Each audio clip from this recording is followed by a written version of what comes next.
Bom, gente, então a gente vai começar agora a parte 2 da nossa aula, né? Eu acabei de dividir em duas para não ficar muito pesado. Na primeira eu trabalhei alguns conceitos, como de materialismo histórico, mais-valia, o próprio surgimento do capitalismo, contextualizei o Marx, e nessa segunda aula eu vou mostrar alguns outros conceitos, como de infraestrutura e superestrutura, de alienação e de ideologia, né? Então vamos lá. Bom, e aí nós temos o título, né? Tudo que é sólido desmancha no ar. Seria aí a parte 2 da nossa aula. Bom, nós temos aí então o primeiro conceito, que é o conceito de ideologia, né? Só que o que acontece? Nós já temos a nossa pré-definição, principalmente a nossa formação de senso comum, sobre o que é ideologia. Mas na sociologia a gente vai ver que as coisas não são bem assim, não são como nós imaginamos no nosso senso comum, né? Então, por exemplo, o conceito de ideologia, ele na verdade, ele tem uma conotação negativa para o Marx e para o Engels. Só que a gente costuma ver esse conceito sendo utilizado muitas vezes de forma positiva, né? Nos filmes, nas músicas e etc. Como que esse conceito surgiu então? Na verdade, esse conceito ele sofreu uma transformação ao longo do tempo.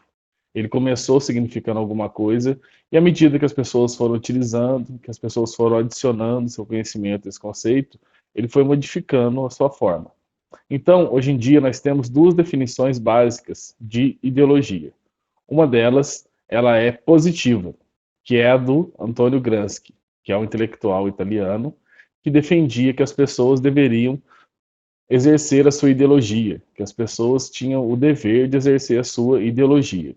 E nós temos a versão do Lenin, né? O Lenin foi um dirigente da União Soviética, dirigente da Revolução Russa, e ele tinha uma definição de ideologia neutra, né? Então você poderia ter a ideologia de acordo com a sua classe social. Você tem a ideologia burguesa e você tem a ideologia do proletariado.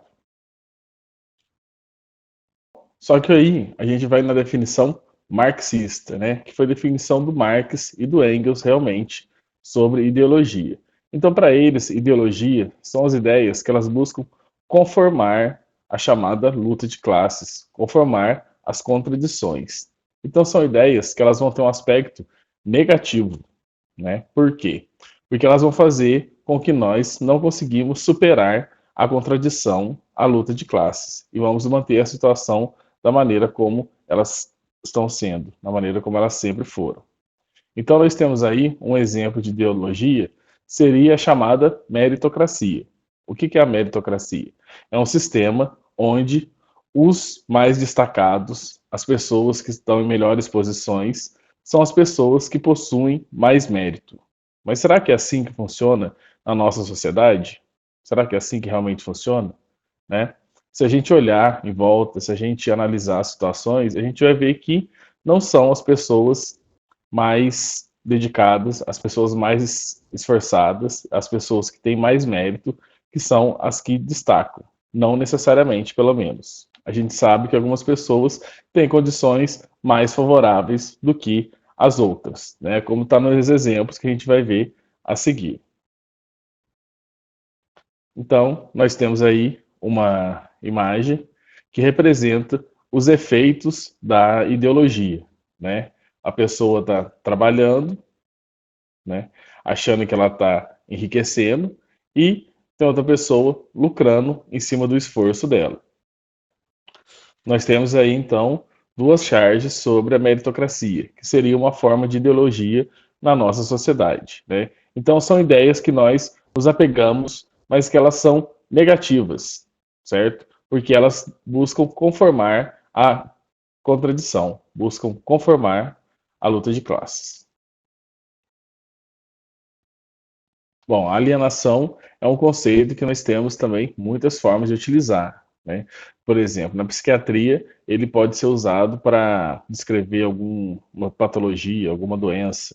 Nas relações sociais, é utilizado para falar de uma pessoa que está se afastando, que ela está sem contato. Na economia também pode ser utilizado, na filosofia, até mesmo na religião, né? Então é um conceito que tem muitas utilizações.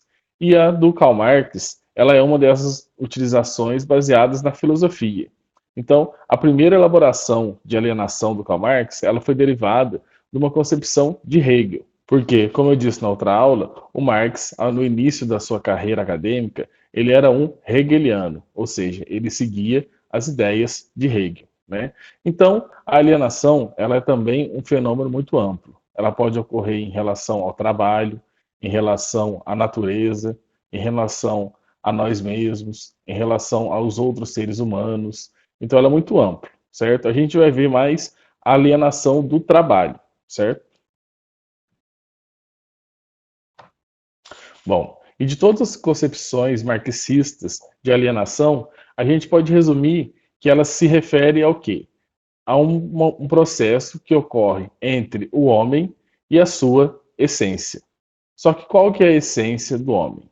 Bom, para o trabalhador, algo que é extremamente essencial é a sua força de trabalho, porque ela é o meio utilizado para a sua subsistência, certo? Então, o trabalhador, ele não perde a sua força de trabalho. A força de trabalho é o único bem que ele possui ao longo de toda a sua vida.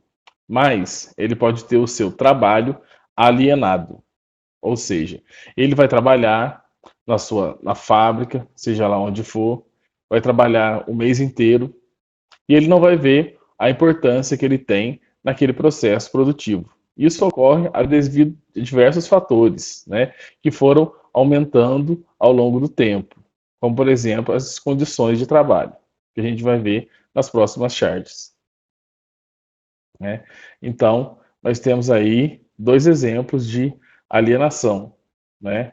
Um aí numa charge do Duque bem atual. Nós temos aí também uma charge que estava até no patch de vocês, né, mostrando a alienação. Por que que mostra a alienação? Porque esse trabalhador está há mais de 30 anos trabalhando naquela indústria e ele só executa aquela função que ele foi treinado, preparado para fazer.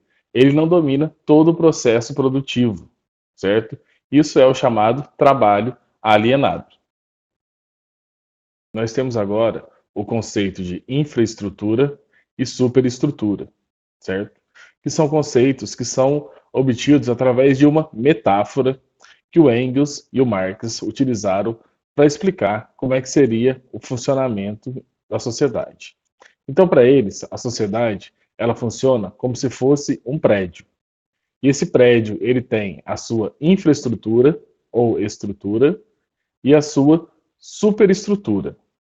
A sua infraestrutura, elas seriam as relações materiais, seriam as relações econômicas, seriam as forças produtivas.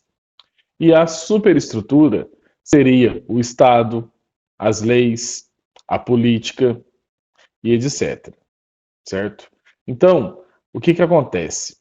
A superestrutura, ela não é autônoma, ou seja, ela não surge do nada e nem surge por ela mesma. Ela foi criada como um reflexo das relações materiais de produção, ou seja, como um reflexo da estrutura. Nós temos aí, por exemplo, o feudalismo, né, para fazer um link com a primeira parte da aula. O feudalismo tinha as suas relações materiais de produção, tinha as suas forças produtivas, e ele produzia uma forma de Estado compatível com essas relações de produção. O capitalismo, ele tem outras forças produtivas, outras relações de materiais de produção. Então, o Estado no capitalismo vai corresponder a essas relações materiais.